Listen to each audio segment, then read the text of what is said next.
Jewellery కాసులపేరు festival flat 9.99% VA మాత్రమే ఫిబ్రవరి 7 నుండి 15 వరకు. తక్కువ ఖర్చు ఎక్కువ సేవింగ్.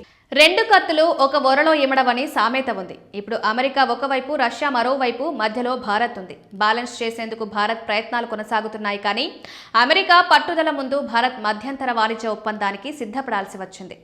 ఆ విధంగా అమెరికా అధ్యక్షుడు డొనాల్డ్ ట్రంప్ భారత్ విషయంలో విజయం సాధించారని అంటున్నారు. రష్యాతో భారత్ ఇంధనం కొనుగోలు లేకుండా కూడా చేస్తున్నారని అంటున్నారు. ఈ విషయంలో భారత్ అయితే అధికారికంగా తన స్పందనను కూడా ఎక్కడా తెలియజేయలేదు. కానీ రష్యా నుంచి ఇంధన కొనుగోలు భారత్ ఆపిస్తే మాత్రం రెండు దేశాల మధ్య గ్యాప్ అయితే ఖచ్చితంగా పెరిగిపోతుంది. భారత్ అమెరికా మధ్య వాణిజ్య ఒప్పందం కాదు కానీ రష్యాకి భారత్ దూరం అవుతోందా అన్న చర్చ మొదలైంది. నిజానికి చూస్తే భారత్ రష్యాల మధ్య సంబంధాలకు 6.5 దశాబ్దాల చరిత్ర ఉంది. ఎప్పటికీ భారత్కి నమ్మదగిన మిత్రుడిగా రష్యా ఉంది. అదే సమయంలో రష్యా ఉక్రెయిన్ మధ్య యుద్ధం సమయంలో అంతర్జాతీయ సమాజం రష్యాను ఒంటరి చేస్తే భారత్ అండగా నిలిచింది. ఇంధన కొనుగోలు ద్వారా రష్యాకు కొత్త బలం వచ్చింది. గతేడాది డిసెంబర్లో రష్యా అధ్యక్షుడు పుతిన్ భారత్ పర్యటన చేపట్టారు.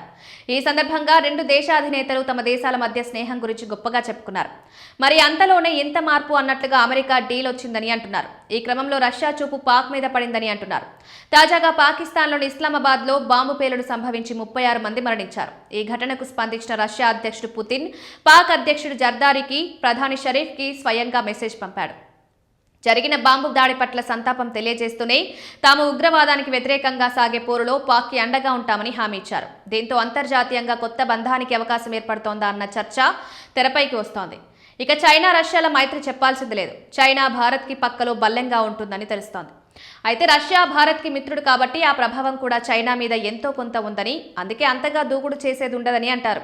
ఇక పాక్, చైనా మంచి మిత్రులు అన్నది తెలిసిందే. ఈ మూడు దేశాలు చేతులు కలిస్తే భారత్కి ఏమైనా ఇబ్బందులు కొత్తగా వస్తాయన్న చర్చ సాగుతోంది.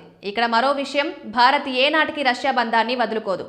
అదే సమయంలో రష్యా కూడా భారత్ చెలిమే విషయంలో దూరం పెంచుకోదని అంటున్నారు. ఇదంతా కూడా తొందరలోనే సమసిపోతుందని, భారత్ దౌత్య నీతి ఎప్పుడూ అందరికీ మిత్రుడు అన్న విధానంలోనే ఉంటుందని దౌత్య నిపుణులు అంటున్నారు.